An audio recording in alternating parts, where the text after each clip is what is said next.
Here is another video in our garage building series, and in this one we are going to build 2 apartments over a 2-car garage and actually put a walkway around the building so that we can get up to our first level and then up to the second level. And we're going to have a gable roof, and of course the gable roof is going to have a large attic. And I went ahead and designed the stairs like this. However, in the next video I am going to provide you with a different example and a reason why I did it this way. And of course the reason why I did it this way would have something to do with saving a few dollars. And in the next video I will fix the roof. And for those of you who cannot see what is wrong with the roof, you will hear in a few seconds. And that will be the fact that the roof overhang could hit you in the head if you are just a little bit over 6 foot tall. However, you might not have known this if I didn't show it to you in the video. And again, that will be something I will be fixing in the next video. And for those of you who watch my videos regularly, this video is not meant to provide you with structural engineering information. And local building authorities and engineers might need to get involved in this project so that it doesn't fall down in case there is a small tornado, earthquake, or the big bad wolf comes along with some strong wind. Now the lower deck is going to be dropped a little bit along with the upper deck. And in this example, I have the corners mitered and the beams are sitting on top of a post. That might require some building hardware, of course. And in this example here, I went ahead and ran the beam all the way over to the next joist. However, you can stop it at the end of the wall here. And of course, that is what we did on the other side. And the drop here is just a little bit less than 2 inches. And this is actually a question I received today. The individual wanted to know what the maximum or minimum was for dropping a landing at a doorway. And even though the standard for this measurement has always been around 2 inches, I've noticed that some of these building codes have changed and might be 1 inch or less. And of course our floor framing with 12-inch on center joist, our floor sheathing, and our walls.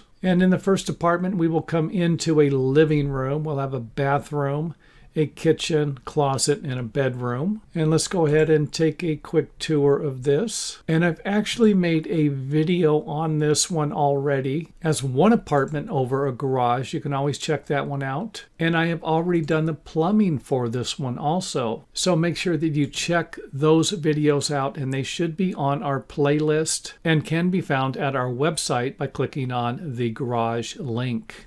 Another thing we will be doing will be to leave a 2-inch gap in between the outside of the wall framing and the outside of the stairway. And this will allow us to run our siding or our stucco behind the stairway and to avoid waterproofing the edge of the stairway. So again, a 2-inch gap here. And since we will not be nailing this stringer up against the wall, the stairway won't be as strong. So again, it's one of those things where you might do one thing to save a few dollars but create other problems. And of course the step down here is about 1 inch. We are using 1 1/8 subflooring here along with 2x6 decking. Next up, let's take a look at how the stringers are attached to the beam here. And if you notice with the lower stairway, this measurement here is going to be a little shorter than the upper measurement, and I will explain that when we get there. And of course this area here will need to be waterproofed, and I will try to address this in a future video. If I forget, feel free to remind me. And the upper stringers will sit on top of the decking. And again, we will have a 2-inch gap here. And for those of you wondering, well, how are they going to install stucco or nail the siding with the stairs in the way? Well, you're probably going to have to install that before you install the stairs. And again, that could create another problem like I was talking about. We solve one problem but create another problem. And the upper stairway stringers will be connecting to a cantilevered beam, and the deck will have 3 cantilevered joists that go back into the floor along with our step down here. And sometimes it will work out if you use a smaller beam, and the beam will simply drop down in the floor and won't be flush with the top of the floor joist. So another thing to consider when building a project like this. And all of the joists except for this one are sitting right next to a floor joist. And the reason for that is so that I can nail the heck out of this joist and get a nice connection into the beam here and into the joist. However, this one needed to move over a little bit, so I used some spacers. So again, another idea that you might consider using along with your 16D nails. And I would imagine you could always run some bolts through this also. However, I don't know if that would be necessary.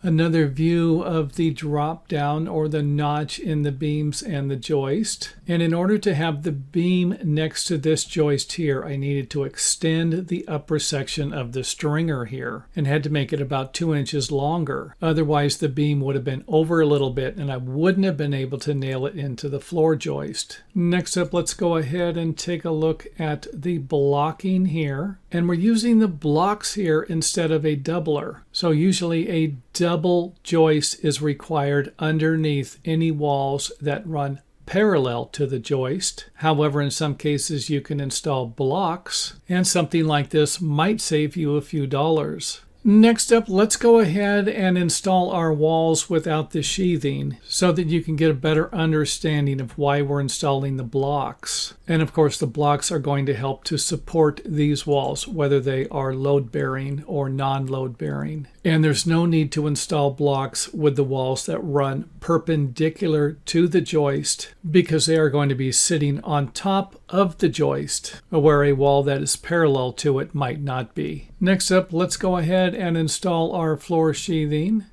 Pan out here. And we had to rearrange the floor up here. The living room is now over here. And I went ahead and I left the closet here, kitchen, bathroom, and bedroom. However, I understand that this wouldn't be a common design. But in such a small building, it's probably not going to matter that much if you have to walk from the bedroom to the closet and then back into here. But I do understand that some people this will not be acceptable. And again, if you don't like this design, you might like it because it's going to save you a few dollars when you install the plumbing, because the kitchen and the bathroom will be stacked over each other. So again, another design option there.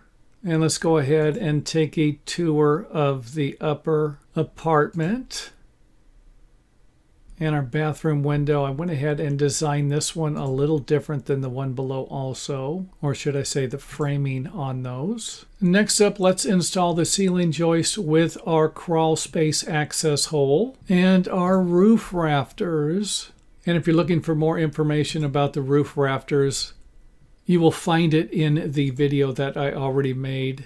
And to find that video, you would just need to go through the playlist and look for a roof like this with the word, I believe, apartment in the title, and you should find it. So there we have it, a building with 2 apartments and 1 2-car garage. And as always, if you have any questions or comments, feel free to leave them in the comment area and I will respond to them as soon as possible.